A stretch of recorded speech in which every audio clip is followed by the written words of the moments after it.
Jonas, fils unique d'une riche famille, était connu dans tout le quartier comme un jeune homme têtu, insolent et coureur de jupons. Malgré l'éducation stricte et les bons conseils de ses parents, il n'écoutait personne. Les filles défilaient dans sa vie comme le vent passe dans les feuilles, sans frein, sans lendemain. Un soir d'été, Jonas traversait le quartier animé de goyots pour rejoindre une fête. Les rues vibraient de musique, les rires fusaient, et les lumières dansaient sur les murs. Alors qu'il marchait, il sentit un regard peser sur lui. Il tourna la tête et vit une jeune femme, seule sous un lampadaire. Elle s'appelait Sophia.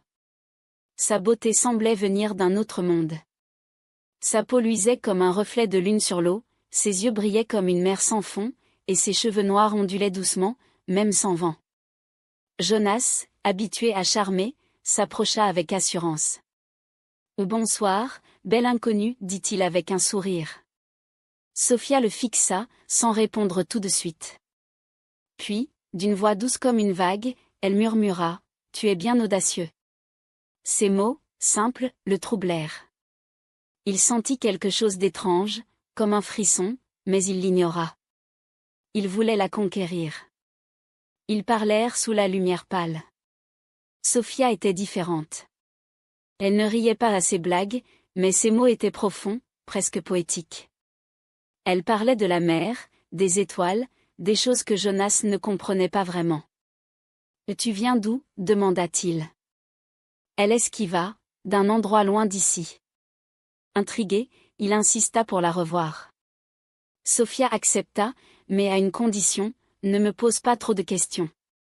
Jonas, déjà sous son charme, promit sans réfléchir. Le lendemain, il ne pensait qu'à elle. Ses amis, à qui il racontait tout, étaient curieux. Une fille comme ça, c'est rare, disait-il. Jonas se sentait spécial, comme si Sophia était un trésor qu'il avait découvert. Il l'invita à dîner dans un restaurant chic. Elle arriva, vêtue d'une robe bleue argentée qui semblait scintiller. Les gens se retournaient sur son passage.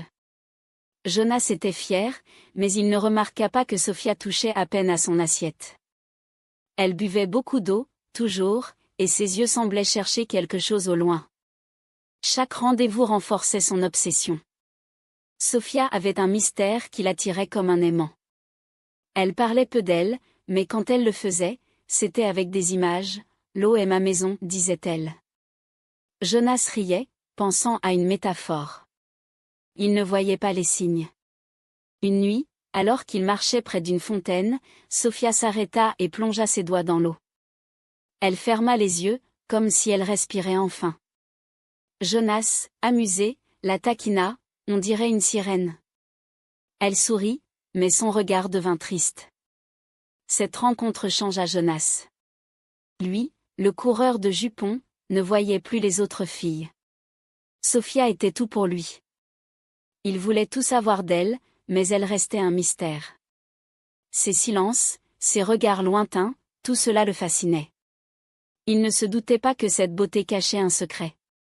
Il ne voyait que ce qu'il voulait voir, une femme parfaite, un rêve devenu réalité. Dans son cœur, il était déjà prêt à tout pour elle, même à défier ceux qu'il aimait.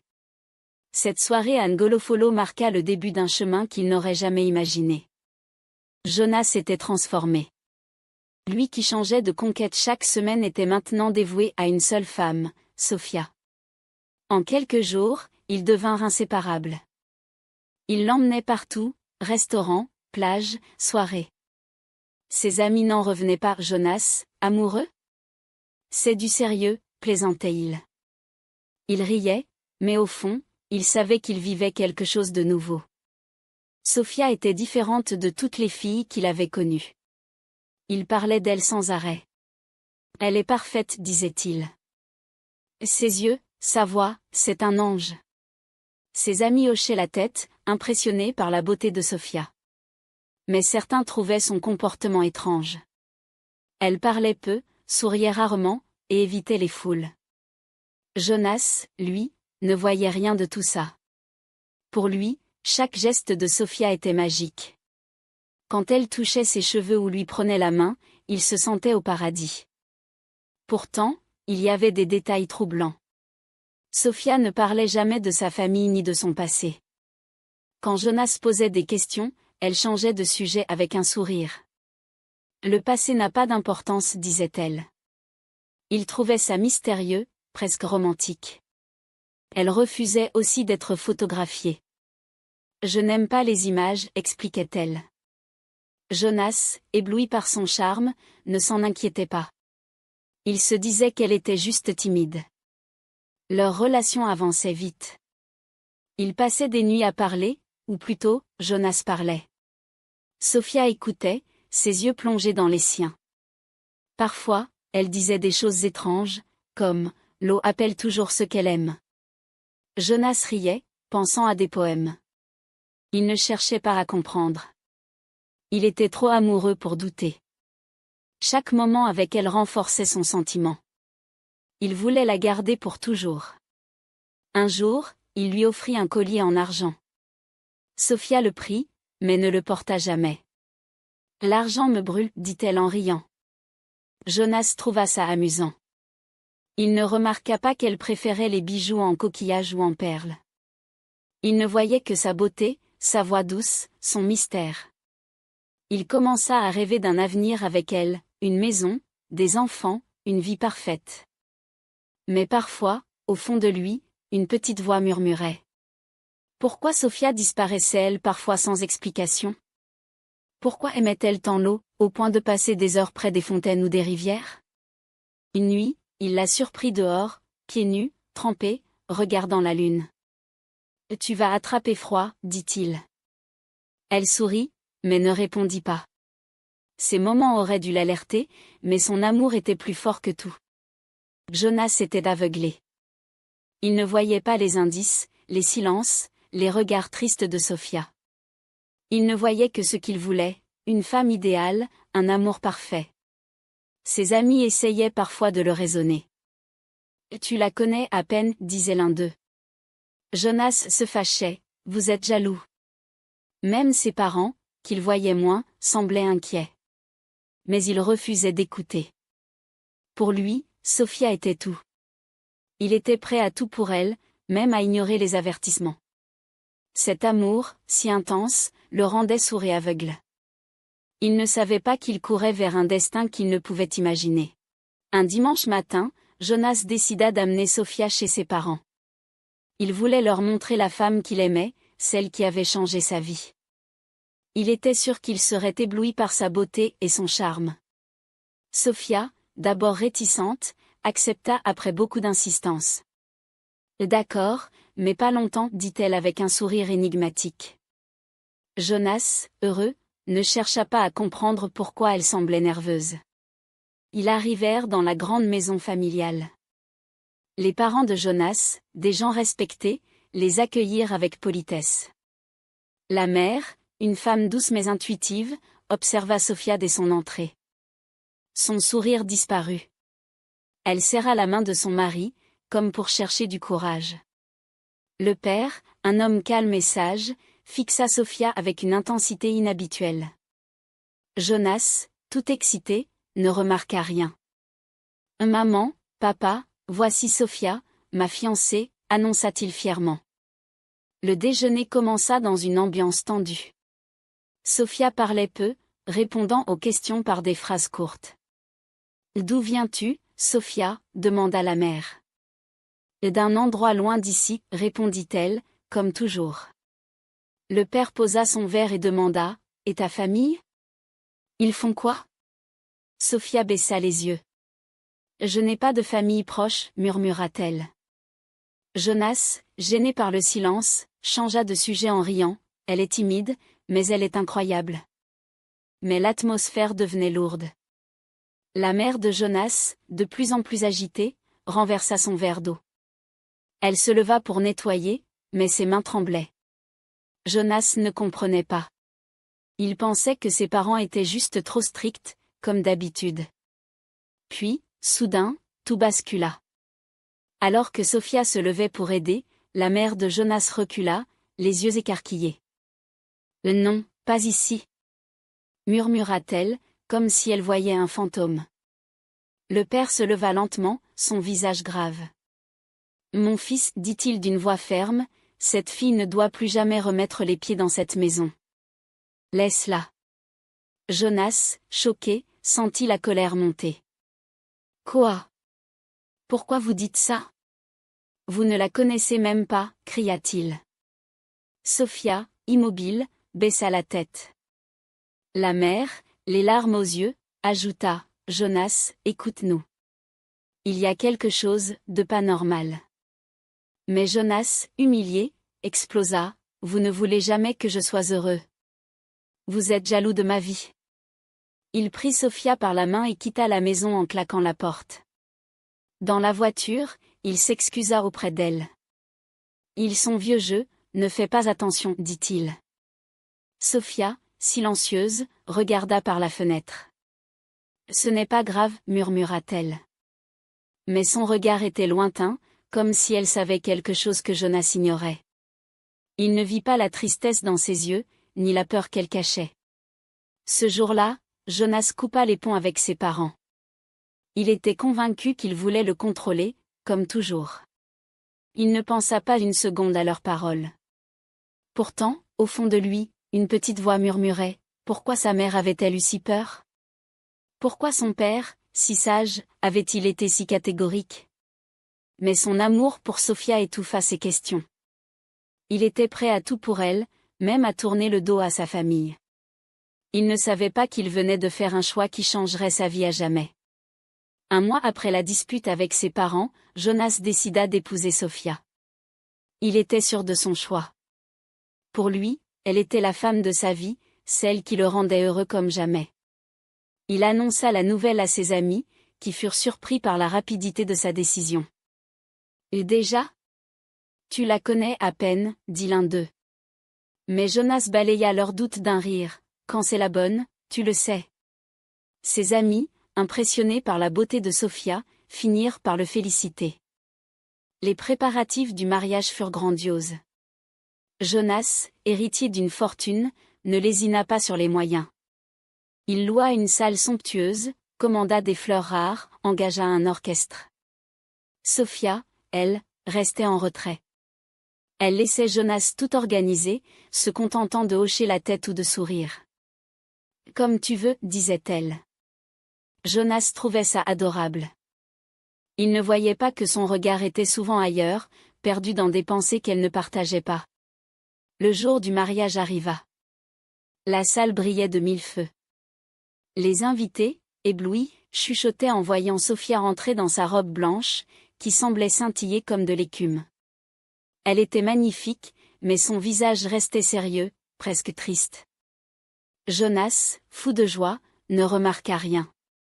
Il dansa avec elle, riant sous les applaudissements. Les invités levèrent leurs verres, mais une absence pesait, les parents de Jonas n'étaient pas là. Ils avaient refusé de venir, le cœur brisé par le choix de leur fils. Jonas avait tenté une dernière fois de les convaincre. « C'est mon mariage, venez pour moi », avait-il plaidé. Mais son père avait répondu, « Nous t'aimons, mais nous ne pouvons pas cautionner ça. » Sa mère, en larmes, avait ajouté, « Tu comprendras un jour, mon fils. » Jonas, furieux, avait coupé tout contact. Il se consolait en se disant qu'il n'avait pas besoin d'eux. Sophia était sa nouvelle famille. La cérémonie se déroula sans incident, mais certains invités remarquèrent des détails étranges. Sophia évitait les miroirs. Elle buvait beaucoup d'eau, mais ne touchait pas au vin. Quand le photographe voulut prendre des photos, elle s'éclipsa discrètement. Elle est fatiguée, expliqua Jonas, toujours prêt à la défendre. Personne n'insista. La fête continua, et Jonas flottait sur un nuage. Il était marié à la femme de ses rêves. Pourtant, au fond de la salle, une vieille tante de Jonas observait en silence. Elle murmura à une cousine, « Cette fille, elle n'est pas comme nous. » La cousine haussa les épaules, pensant à une superstition. Mais la tante, troublée, ne quitta pas Sophia des yeux. Elle remarqua que ses pieds semblaient à peine toucher le sol, comme si elle glissait. Elle garda ses pensées pour elle, ne voulant pas gâcher la fête. Le mariage marqua un tournant. Jonas, aveuglé par son bonheur, ne voyait pas les fissures. Il ne voyait pas l'absence de ses parents, le silence de Sophia, les regards inquiets de certains invités. Il croyait vivre un conte de fées. Mais ce jour-là, il s'engagea sur un chemin dont il ignorait la destination. Sophia, en posant l'anneau à son doigt, scella un pacte qu'il ne comprenait pas encore. Le rêve semblait parfait, mais la réalité attendait, tapie comme une ombre sous l'eau. 2 semaines après le mariage, une nouvelle bouleversante frappa Jonas, ses parents étaient morts. On les retrouva dans leur lit, côte à côte, sans vie. Aucune trace de violence, aucune maladie. Les médecins, perplexes, parlèrent d'une mort naturelle inexpliquée. Jonas, sous le choc, ne comprenait pas. Ses parents étaient en bonne santé, pleins de vie. Comment pouvait-il partir ainsi, sans signe, sans adieu? Il se rendit à la maison familiale, le cœur lourd. En entrant, il sentit leur présence. Les photos sur les murs, les meubles qu'il connaissait par cœur, tout lui rappelait son enfance. Mais la maison était vide, silencieuse. Il s'effondra en pleurs, regrettant les mots durs qu'il leur avait jetés. Il repensa à leur mise en garde contre Sophia. Était-ce une coïncidence? Une malédiction? Il chassa ses pensées, refusant d'y croire. Sophia l'accompagna à l'enterrement. Elle resta en retrait, vêtue de noir, le visage impassible. Les voisins et la famille, en deuil, murmuraient en la regardant. « Elle ne pleure pas » chuchota une cousine. « Elle n'a pas l'air touchée. » Jonas, perdu dans sa douleur, ne les entendit pas. Il avait besoin de Sophia. Elle était son refuge. Quand il la serra dans ses bras, elle murmura « Je suis là ». Mais ces mots semblaient vides, comme un écho. Après l'enterrement, Jonas hérita de tout, la maison, les entreprises, les comptes bancaires. Il devint l'un des hommes les plus riches de la ville. Mais cette fortune ne comblait pas le vide dans son cœur. Il se sentait seul, coupé de ses racines. Ses amis, occupés par leur propre vie, s'éloignaient peu à peu. Il n'avait plus que Sophia. Elle, toujours calme, toujours belle, semblait être son ancre dans la tempête. Pourtant, des détails troublants revenaient. La nuit, Sophia disparaissait parfois. Jonas se réveillait seul dans leur grand lit. Il la trouvait dehors, près de la fontaine du jardin, les pieds dans l'eau, regardant le ciel. « Qu'est-ce que tu fais » demandait-il. Elle souriait. « J'aime l'eau, ça me calme. » Il acceptait, trop épuisé pour creuser. Il voulait croire que tout allait bien, que leur amour était plus fort que la tragédie. Les jours passaient, et Jonas s'enfonçait dans son chagrin. Il repensait aux paroles de ses parents, « Laisse-la. » Pourquoi avait-il dit ça? Il fouilla un jour dans leurs affaires, espérant des réponses. Il trouva un carnet où sa mère avait écrit « L'eau cache des dangers. Méfie-toi de ceux qui ne sont pas comme nous. » Ces mots le troublèrent, mais il les rejeta. Il ne pouvait pas douter de Sophia. Elle était tout ce qui lui restait. Cette tragédie marqua un tournant. Jonas, riche mais brisé, s'accrocha à Sophia comme à une bouée. Il ne voyait pas qu'elle restait distante, comme si elle portait un secret trop lourd. Il ne voyait pas les regards des voisins, leurs murmures sur cette femme étrange. Il croyait encore au bonheur, à l'amour parfait. Mais la mort de ses parents n'était pas un hasard. Elle était le premier signe d'un destin qui se resserrait autour de lui, comme une vague prête à l'engloutir. Jonas, aveuglé, continuait d'avancer, ignorant que l'eau cachait des vérités qu'il n'était pas prêt à affronter. Avec Sophia à ses côtés, Jonas crut toucher le paradis. La douleur de la mort de ses parents s'estompait peu à peu, noyé dans une vie de luxe et de plaisir. Grâce à l'héritage, il avait tout, une immense maison, des voitures de sport, des comptes bancaires pleins. Il voyageait avec Sophia dans des endroits de rêve, plages tropicales, villes scintillantes. Il organisait des fêtes grandioses, où les invités admiraient le couple parfait qu'ils formaient. Jonas se sentait invincible. Sophia, toujours aussi belle, restait son plus grand trésor. Il aimait la montrer, comme une œuvre d'art. Regardez ma femme, disait-il, fier, en la prenant par la taille. Les gens étaient fascinés par sa grâce, mais certains chuchotaient, elle ne parle presque pas. Elle a l'air ailleurs. Jonas n'entendait pas ces remarques. Pour lui, Sophia était parfaite.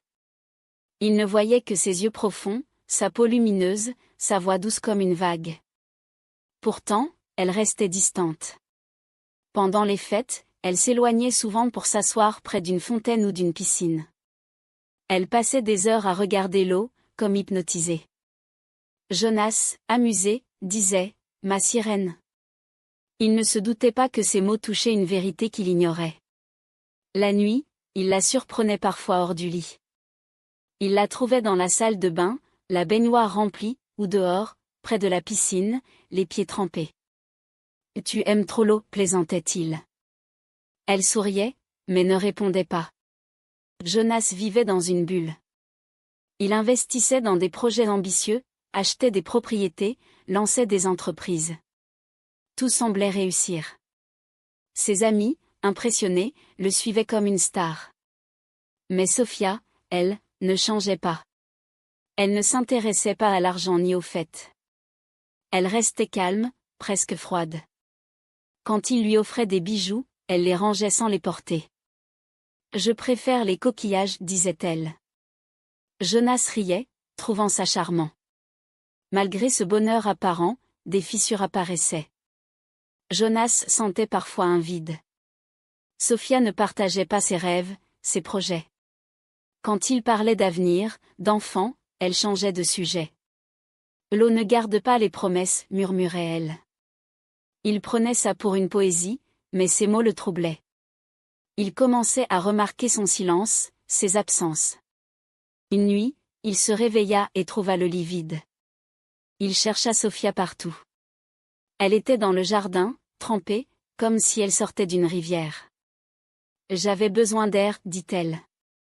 Il la crut, mais une peur s'installa en lui. Il chassa ses doutes. Il voulait croire en son rêve. Il organisait plus de voyages, plus de fêtes, pour combler ce malaise. Sophia le suivait, mais ses yeux semblaient toujours chercher autre chose, un ailleurs qu'il ne comprenait pas. Les amis de Jonas, moins présents, murmuraient, il vit dans une illusion. Mais il refusait d'écouter. Il s'accrochait à l'idée que tout était parfait. Cette période fut une parenthèse dorée, mais fragile. Jonas, ébloui par la richesse et l'amour, ne voyait pas que son bonheur reposait sur du sable. Sophia, avec ses silences et ses secrets, était comme une vague qui pouvait tout emporter. Il vivait un rêve, mais ce rêve cachait une vérité qu'il n'était pas prêt à affronter. L'illusion du bonheur brillait, mais l'eau, toujours, murmurait des avertissements qu'il ignorait. Un an après le mariage, le monde de Jonas commença à s'effondrer. Ses entreprises, autrefois prospères, plongèrent dans le chaos. Des contrats furent annulés sans raison. Ses associés, qu'il considérait comme des amis, le trahirent, détournant des fonds. Les banques, impatientes, réclamèrent des remboursements. Jonas, confiant, crut pouvoir tout arranger. Ce n'est qu'une mauvaise passe, se répétait-il. Mais les problèmes s'accumulaient comme des vagues déferlantes. Il vendit d'abord une voiture, puis une autre. Ensuite, ce fut une maison secondaire. Chaque vente était un coup au cœur.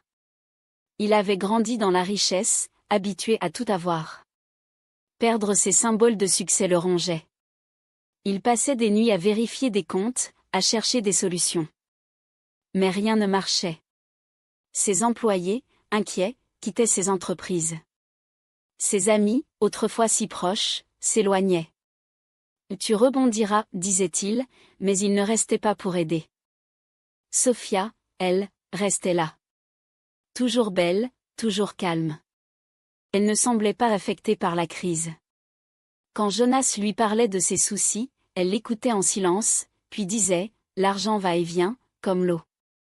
Ces mots, loin de le réconforter, l'agaçaient. Il voulait des solutions, pas des proverbes. Pourtant, il ne pouvait pas se fâcher contre elle. Elle était son ancre, son refuge dans la tempête. Mais même Sophia devenait un mystère plus troublant. Elle passait encore plus de temps près de l'eau. Une nuit, Jonas la trouva dans la piscine, flottant, les yeux fermés, comme en transe. « Qu'est-ce que tu fais » cria-t-il, inquiet. Elle ouvrit les yeux et sourit, « Je me repose. » Il ne comprenait pas. Pourquoi l'eau l'attirait elle autant? Il commença à se poser des questions, mais il les repoussait.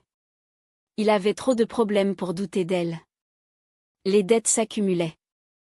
Jonas vendit leur grande maison et emménagea avec Sophia dans un appartement modeste. Lui, qui roulait en limousine, prenait maintenant le bus. Les gens du quartier, qui l'admiraient autrefois, chuchotaient en le voyant. Le riche Jonas, regardez où il en est. Il serrait les dents, humilié, mais continuait de se battre. Il croyait encore pouvoir tout récupérer. Un jour, il trouva un vieux carnet de son père, rempli de conseils sur les affaires. Une phrase le frappa, « Méfie-toi de ceux qui brillent trop fort. » Il pensa à Sophia. Était-elle liée à sa chute? Il chassa cette idée, honteux d'y avoir pensé. Pourtant, le doute grandissait. Il remarqua qu'elle ne vieillissait pas, ne changeait pas. Sa beauté restait intacte, comme figée. Quand il lui demandait ce qu'elle faisait avant de le rencontrer, elle esquivait, « J'étais ailleurs. » La chute de Jonas n'était pas seulement financière. Il perdait sa confiance, son identité. Lui, le fils arrogant, n'était plus rien. Sophia, toujours à ses côtés, semblait attendre quelque chose. Elle ne le consolait pas, ne le poussait pas. Elle était là, comme une ombre magnifique. Jonas, épuisé, commençait à voir les fissures dans son rêve. L'amour, la richesse, tout s'effritait. Il ne savait pas encore que sa chute n'était pas un hasard. L'eau, toujours présente dans la vie de Sophia, cachait une vérité qui allait bientôt éclater, emportant le peu qui lui restait. Ruiné, Jonas vivait désormais dans un petit appartement, loin du luxe d'autrefois. Il n'avait plus rien, ni maison, ni voiture, ni amis. Seule Sophia restait, toujours aussi belle, mais plus distante que jamais. Jonas, rongé par le stress, commença à poser des questions. Qui était-elle vraiment? Pourquoi sa vie s'était-elle effondrée depuis leur mariage? Il voulait des réponses, mais Sophia restait un mystère. Un soir, poussé par le désespoir, il fouilla dans les affaires de Sophia pendant qu'elle était sortie. Dans une boîte cachée, il trouva un objet étrange, une écaille brillante, comme un bijou vivant. Elle scintillait, changeant de couleur sous la lumière. Jonas la fixa, troublé. Ce n'était pas un coquillage, pas une perle. C'était autre chose, quelque chose qu'il n'avait jamais vu. Il sentit un frisson. Était-ce un indice sur le passé de Sophia? Quand elle rentra, il brandit l'écaille. « C'est quoi, ça ?» demanda-t-il, la voix tremblante. Sophia s'arrêta net. Pour la première fois, son calme sembla vaciller. Elle le fixa, ses yeux comme deux lacs sombres. Puis, elle s'assit et parla, d'une voix lente, « Je t'ai aimé, Jonas. Mais tu m'as amené dans un monde qui n'était pas le mien. Tu ne m'as jamais vraiment écouté. Tu as payé le prix de ton orgueil. » Jonas, abasourdi, ne comprenait pas « Quel monde ?» « De quoi tu parles ?» cria-t-il. Sophia se leva et s'approcha de la fenêtre. Dehors, la pluie tombait, et la rivière derrière leur immeuble brillait sous la lune. « L'eau est ma maison, dit-elle. Je ne suis pas comme toi. Je viens d'ailleurs, d'un lieu que tu ne peux pas comprendre. » Elle se tourna vers lui, et ses yeux semblèrent scintiller, comme l'écaille. « Et tu es une sirène ?» murmura Jonas, incrédule. Sophia ne répondit pas. Elle sourit, mais c'était un sourire triste, presque douloureux. « Tu as voulu me posséder, comme un trésor, continua-t-elle. Mais l'eau ne se capture pas. Ton arrogance, ton aveuglement, c'est ça qui t'a détruit. » Ces mots frappèrent Jonas comme un coup. Il repensa à ses parents, à leurs avertissements, à sa vie perdue. Était-ce vrai? Était-elle la cause de tout? Ce soir-là, Sophia disparut. Jonas la chercha partout, mais elle s'était évaporée. Il courut jusqu'à la rivière, trempé par la pluie. Là, il crut voir une ombre glisser dans l'eau, une silhouette qui scintillait avant de s'enfoncer dans les profondeurs. Il cria son nom, mais seul le silence répondit. L'eau, calme, ne révélait rien. Il tomba à genoux, pleurant, comprenant enfin qu'elle était partie pour toujours. Le silence de l'eau devint son miroir. Il y vit son orgueil, son aveuglement, sa désobéissance. Sophia n'était pas seulement une femme. Elle était un symbole, une leçon. Elle lui avait offert un amour, mais il l'avait voulu à sa manière, sans écouter, sans comprendre. Maintenant, il était seul, face à une vérité qu'il avait ignorée. L'écaille, qu'il serrait encore dans sa main, était tout ce qu'il lui restait d'elle. Mais elle ne brillait plus. Comme sa vie, elle s'était éteinte, emportée par le courant d'une vérité qu'il n'avait pas su voir. Sans argent, sans amis, sans Sophia, Jonas toucha le fond. Il vivait dans un minuscule studio, payé avec le peu qu'il gagnait en vendant des fruits au marché. Lui, l'ancien riche en limousine, portait maintenant des vêtements usés et un vieux parasol troué pour se protéger du soleil. Les passants le regardaient avec pitié ou moquerie. « C'est Jonas, celui qui avait tout, » chuchotait-il. Il baissait la tête, humilié, mais continuait.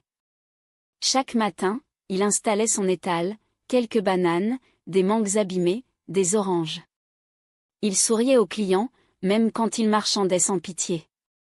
Ce travail, si loin de ses rêves, était sa seule façon de survivre.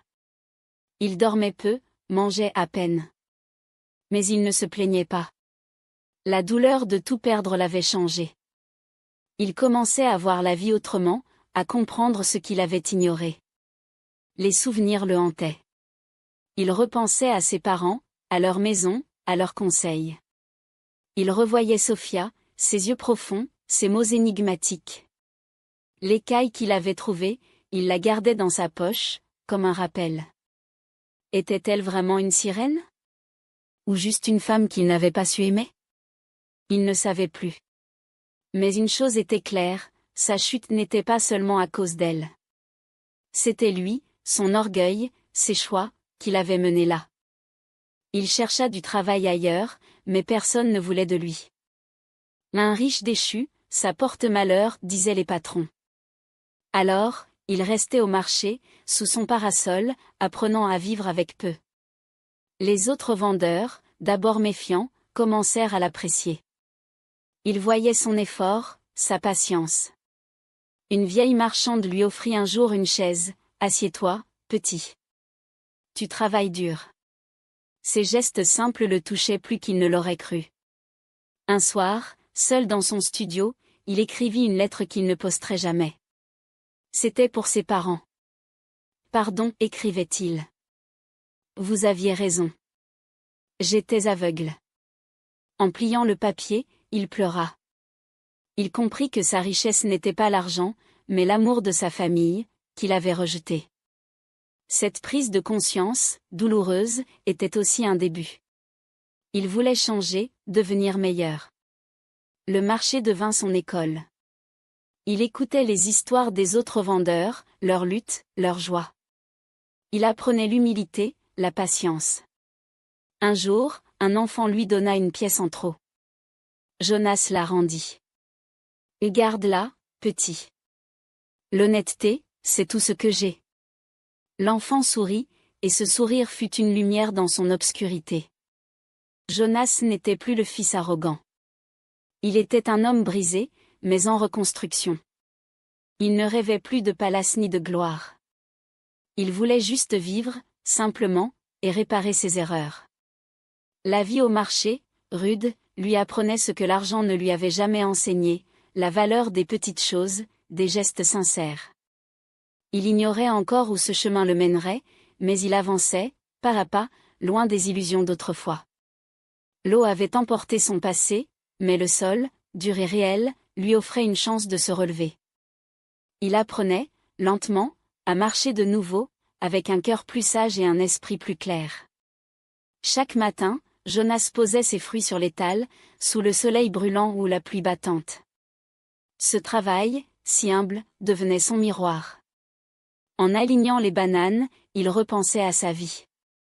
Les souvenirs de son arrogance, de ses disputes avec ses parents, de son aveuglement face à Sophia le hantaient. Il ne dormait presque plus, mais pas à cause de la pauvreté. C'était sa conscience qui s'éveillait, lui montrant la vérité qu'il avait fui. Il revoyait ses parents, leurs visages inquiets lors de la visite de Sophia. Leur mise en garde résonnait, laisse-la. Pourquoi n'avait-il pas écouté? Il comprenait maintenant qu'il n'était pas contre son bonheur. Il voyait ce qu'il refusait de voir, un danger caché dans la beauté de Sophia. Il repensait à ces mots, « Tu as payé le prix de ton orgueil ». Elle avait raison. Sa chute n'était pas une malédiction, mais le fruit de ses choix. Au marché, il observait les gens. Les mères qui comptaient chaque pièce pour acheter une mangue, les enfants qui riaient malgré leurs vêtements usés. Leur simplicité le touchait. Lui, qui méprisait autrefois les petites gens, apprenait d'eux. Une vieille vendeuse, Mama Awa, devint une sorte de guide. Elle lui parlait souvent, la vie, c'est comme un fleuve. Parfois, elle t'emporte, mais tu peux apprendre à nager. Jonas hochait la tête, buvant ses paroles. Un jour, en rangeant son étal, il trouva une photo glissée dans son sac. C'était lui, enfant, avec ses parents, souriant sur une plage. Ses yeux s'emplirent de larmes. Il revit leur amour, leur sacrifice, tout ce qu'il avait rejeté pour courir après un rêve. Il murmura, « Pardon ». Ce mot, simple, libéra quelque chose en lui. Il comprit que sa plus grande erreur n'était pas d'avoir aimé Sophia, mais d'avoir ignoré ceux qu'il aimait vraiment. Cette prise de conscience changea tout. Il cessa de se voir comme une victime. Il n'accusait plus Sophia, ni le destin. Il regardait ses mains, abîmées par le travail, et y voyait une force nouvelle. Il n'était plus le fils têtu, mais un homme qui apprenait à se relever. Il commença à aider au marché, partageant ses fruits avec ceux qui n'avaient rien. Les autres vendeurs, touchés, l'appelaient frère Jonas. Ce surnom, si simple, valait plus que tout l'or qu'il avait perdu. La nuit, seul, il parlait à l'écaille qu'il gardait. « Sophia, qui étais-tu » murmurait-il. Il ne cherchait plus à comprendre si elle était une sirène ou une femme. Elle était une leçon, un miroir de ses failles. Il apprenait à écouter, à réfléchir, à respecter. Il repensait à Mama Awa, le cœur sage voit ce que les yeux ignorent. Il voulait devenir cet homme sage, celui que ses parents auraient été fiers de voir. L'éveil de Jonas était douloureux, mais libérateur. Il ne cherchait plus à retrouver sa richesse. Il voulait retrouver son âme. Chaque fruit vendu, chaque sourire échangé, était un pas vers la rédemption. Il savait que le chemin serait long, mais pour la première fois, il marchait avec humilité. La vie, comme l'eau, lui avait tout pris. Mais elle lui offrait aussi une chance de devenir un homme nouveau, ancré dans la vérité et la simplicité. Un matin, alors que Jonas arrangeait son étal, une vieille femme s'arrêta devant lui. Elle avait un visage ridé, des yeux perçants, comme si elle voyait à travers lui. Elle acheta une orange, puis le fixa longtemps. « Et tu es Jonas, n'est-ce pas » demanda-t-elle. Surpris, il hocha la tête. « Je connais ton histoire » continua-t-elle. « Tu as tout perdu, mais tu es encore là. Ça veut dire quelque chose. » Jonas, troublé, l'écouta. La femme s'assit sur une caisse et parla d'une voix douce, « L'eau cache des secrets, mon fils. Tu as aimé une sirène, une âme qui n'appartenait pas à ce monde. Mais ce n'est pas elle qui t'a détruit. C'est toi, en trahissant tes racines, en ignorant ceux qui te guidaient. Pourtant, tu es vivant. C'est un signe. Change. Deviens un homme nouveau. » Ces mots frappèrent Jonas comme un éclair. Il revit Sophia, l'écaille, les avertissements de ses parents. La vieille femme semblait tout savoir, comme si elle lisait son âme. Comment savez-vous tout ça, murmura-t-il. Elle sourit, l'eau parle à ceux qui écoutent. Puis elle partit, laissant Jonas seul avec ses pensées. Il serra l'écaille dans sa poche, sentant qu'une page se tournait. À partir de ce jour, Jonas changea. Il devint plus qu'un vendeur de fruits. Il partageait son maigre revenu avec les plus pauvres. Il écoutait les histoires des autres, offrant des conseils simples mais sincères. Les jeunes du marché, qui l'appelaient frère Jonas, venaient le voir. Il leur parlait avec gravité, ne laissez jamais la beauté vous aveugler. Écoutez ceux qui vous aiment. L'orgueil détruit, l'humilité construit. Il ne cherchait plus la richesse ni la gloire. Il vivait simplement, mais avec un cœur plein. Les gens du marché, d'abord moqueurs, le respectaient maintenant. Mama Awa, la vieille vendeuse, lui disait souvent, « Tu as trouvé la vraie richesse, celle du cœur. » Jonas souriait, reconnaissant. Il savait qu'il ne serait jamais riche comme avant, mais il était riche d'une autre manière, en sagesse, en paix. Parfois, il allait près de la rivière où Sophia avait disparu. Il regardait l'eau, calme et profonde, et murmurait, « Merci. » Merci à Sophia, qui, malgré tout, lui avait appris une leçon. Merci à ses parents, dont l'amour l'avait guidé, même après leur mort. Merci à la vie, qui lui avait donné une seconde chance. Il n'avait plus peur de l'eau. Il savait maintenant qu'elle n'était ni amie ni ennemie, mais un miroir de la vérité. Jonas devint une figure au marché, un homme humble qui inspirait. Les jeunes l'écoutaient, les vieux l'admiraient. Il enseignait une leçon simple, mais puissante, l'amour aveugle, l'orgueil détruit, mais l'humilité sauve. Sa vie, autrefois un conte de fées brisées, était maintenant une histoire de rédemption. Il avait aimé une sirène sans le savoir, mais c'était en perdant tout qu'il avait trouvé qui il était vraiment. L'eau, qui avait tout emporté, lui avait aussi offert un cadeau, la sagesse. Jonas, debout sous son parasol, n'était plus un homme riche, mais un homme complet. Et dans son cœur, il savait que c'était assez. Abonne-toi si tu as aimé cette histoire.